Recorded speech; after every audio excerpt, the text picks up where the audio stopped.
Chocolate brownie. Ma'am আপনারা দুজন কি একসাথে?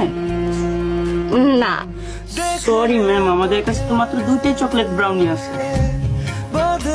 আমি আগে অর্ডার করেছি। মেবি আমি আগে অর্ডার করেছি। আমার মনে হয় আমি আগে অর্ডার করেছি। আমি এখানে আগে আসছি। আপনি এক কাজ করেন, উনাকে এই দুটো প্যাক করে দিন প্লিজ। থ্যাঙ্কস। দুইটা 2 প্যাকেটে।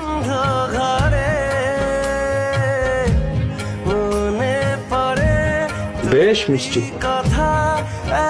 আপনাদের ব্রাউনিটা অনেক মিষ্টি। ম্যাম আপনাকে কিছু দিব? না, বেশ শক্ত। আপনাদের ব্রাউনিটা উপরে শক্ত বাট ভেতরটা খুব নরম।